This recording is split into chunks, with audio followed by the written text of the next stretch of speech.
Hello అండి. Welcome back to my channel. ఈరోజు మన రెసిపీ వచ్చేసి మన ఆంధ్ర స్పెషల్ ఉలవచారండి. ఈ ఉలవచారు వల్ల మనకి చాలా యూజెస్ ఉన్నాయండి. ఇది చాలా హెల్తీ కూడా.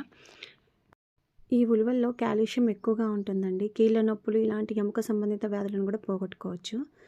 ఫస్ట్ ఈ ప్రాసెస్లోకి వెళ్ళిపోదామండి. ఒక కప్పు ఉలువల్ని తీసుకొని వీటిని బాగా వాష్ చేసి నైట్ మొత్తం నానబెట్టేసానండి. ఈ ఉలువలు ఉడకడానికి ఎక్కువ టైం తీసుకుంటాయి. సో మనం ఒక ఓవర్ నైట్ మొత్తం దీన్ని నానబెట్టాలి. చూసారుగా ఇలా మొత్తం బాగా క్లీన్ చేసి పెట్టుకొని ఇవి బాగా నానిపోయాయండి. వీటిని ఇప్పుడు మనం కుక్కర్లోకి మార్చుకొని ఉడకబెట్టుకుందాం. ఇలా కుక్కర్లో వేసేసి నేను దానికి సరిపడా వాటర్ని వేస్తున్నానండి. అలాగే ఇందులో రాళ్ళ ఉప్పుని యూస్ చేశాను. మీరు కావాలంటే నార్మల్ ఉప్పునైనా యూస్ చేసుకోవచ్చు. తర్వాత దీనిని మూత పెట్టేసి విజిల్ పెట్టుకుందామండి. ఈ విజిల్స్ వచ్చేసి 7 to 8 విజిల్స్ పెట్టాలండి. నెక్స్ట్ అంతలోపు మనము ఒక కప్ తీసుకొని పెద్ద నిమ్మకాయ సైజ్ అంత చింతపండుని తీసుకున్నానండి. ఈ ఉలవచారుకి వచ్చేసి మనకి చింతపండు గుజ్జు వల్లనే మనకి దానికి ఉలవచారు చాలా టేస్టీగా ఉంటుందండి. దీన్ని వాటర్ వేసేసి నేను నానబెట్టుకుంటున్నాను. అంతలోపు నెక్స్ట్ వచ్చేసి ఒక కడాయి తీసుకొని ఇందులో హాఫ్ స్పూన్ వచ్చేసి మెంతులు, ఒక స్పూన్ వచ్చేసి జీరా, దీనిని ఇలాగే ఫ్రై చేసుకొని పౌడర్ చేసి పెట్టుకోవాలండి. బాగా రోస్ట్ చేసుకొని కొంచెం కలర్ చేంజ్ అయ్యే వరకు రోస్ట్ చేయాలండి. దీనిని లో ఫ్లేమ్లో పెట్టేసి చూసారుగా ఇప్పుడు దీన్ని మనం పౌడర్ చేసి పక్కన పెట్టేసుకుందామండి. నెక్స్ట్ వచ్చేసి చూసారుగా మన కుక్కర్ విజిల్స్ అయిపోయాయండి. ఉలువలు కూడా చూడారా ఇలా అనగానే చాలా మెత్తగా ఉడికిపోయాయండి. ఇలా ఉడికితేనే మన చారు చాలా టేస్టీగా ఉంటుంది.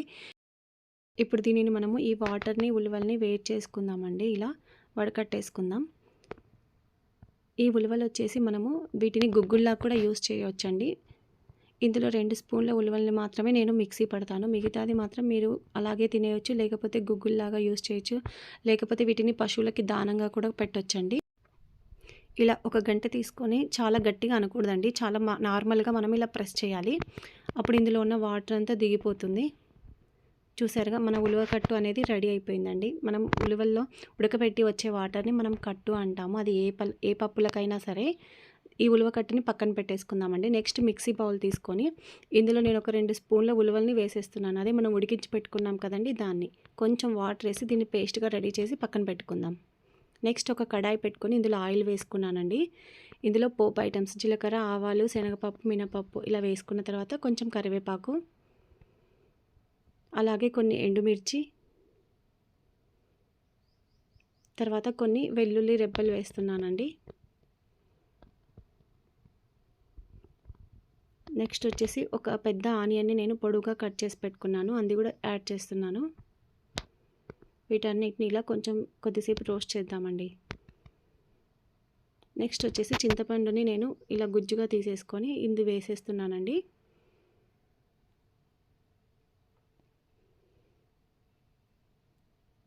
చూసారుగా ఇది బాగా మసులుతుంది. ఇప్పుడు ఇందులో వచ్చేసి నేను మనం ముందుగా రెడీ చేసి పెట్టుకున్నాం కదండి ఉలువ కట్టు, ఆ కట్టుని ఇందులో వేసేస్తున్నాను. ఇప్పుడు ఒకసారి ఇలా మొత్తం కలిపేసుకుందాం. ఇప్పుడు ఇందులో రుచికి సరిపడా సాల్ట్ వేస్తున్నాను. అలాగే కొంచెం పసుపు, కొంచెం కారం కొంచెం ఎక్కువగానే తీసుకుందామండి. ఎందుకంటే ఉలువల్లో మనం చింతపండు జ్యూస్ వేసాం కనుక అది పుల్లగా ఉంటుంది కనుక కొంచెం కారం ఎక్కువగా ఉంటేనే బాగుంటుంది. ఇలా అంతా ఒకసారి కలిపేద్దామండి. చూసారుగా ఇది బాగా బాయిల్ అవుతుంది. ఇప్పుడు వచ్చేసి మనము పేస్ట్ చేసి పెట్టుకున్నాం కదండి ఉలువని, ఆ ఉలువల పేస్ట్ని ఇందులో వేసేద్దాం.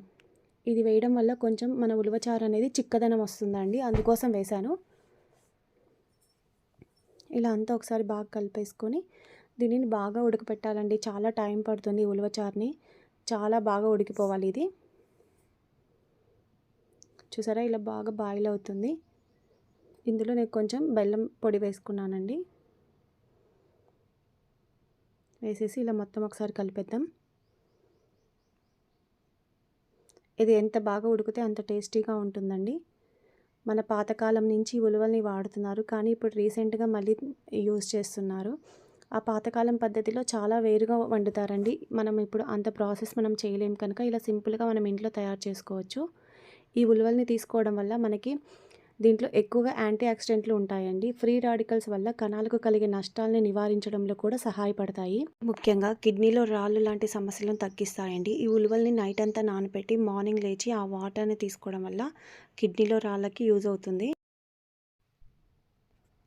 ఇప్పుడు నెక్స్ట్ వచ్చేసి మనం ముందుగా రెడీ చేసి పెట్టుకున్నాం కదండీ! జీలకర్ర అలాగే మెంతులు వేసిన పౌడర్, ఆ పౌడర్‌ని యాడ్ చేస్తున్నాను. చూసారా? ఇప్పుడు మన కన్సిస్టెన్సీ అనేది చాలా దగ్గర పడిపోయింది. చారు మొత్తం చూసారా ఎంత మంచిగా దగ్గరగా పడిపోయింది. ఇప్పుడు మన ఉలవ చారు రెడీ అయిపోయిందండి. వీటిని మీరు కావాలంటే వడకట్టుకోవచ్చు. కానీ నేను అలా డైరెక్ట్‌గా వాడేస్తున్నాను. కొంతమంది ఆనియన్స్ అలా ఏమీ లేకుండా వడకట్టి వాడతారండి హోటల్స్‌లలో అలా. కానీ నేను అలాగే వాడేస్తున్నాను. చూసారుగా మంచి కలర్ చేంజ్ అయిపోయిందండి. ఇది బాగా బాయిల్ అవ్వడం వల్ల. ఉలవచారు అనేది ఇలా చాలా దగ్గరగానే ఉండాలండి. మరీ పలుచగా ఉండకూడదు. ఈ వీడియో మీకు నచ్చినట్లయితే మీ ఫ్రెండ్స్‌కి కానీ, మీ ఫ్యామిలీస్‌కి కానీ, రిలేటివ్స్‌కి కానీ షేర్ చేయండి. అలాగే సబ్స్క్రైబ్ చేసుకోవడం మాత్రం మర్చిపోకండి. ఇలా నేను ఒక మీగడను తీసుకొని దానిని బాగా గిలక్కొట్టి ఇలా దీనిపైన వేస్తున్నానండి. మీరు కావాలంటే ఫ్రెష్ క్రీమ్ కూడా యూజ్ చేయొచ్చు. నేను మాత్రం మీగడని తీసుకున్నాను. మీగడ వల్ల ఈ ఉలవచారు చాలా టేస్టీగా ఉంటుంది. థ్యాంక్స్ ఫర్ వాచింగ్ అండి.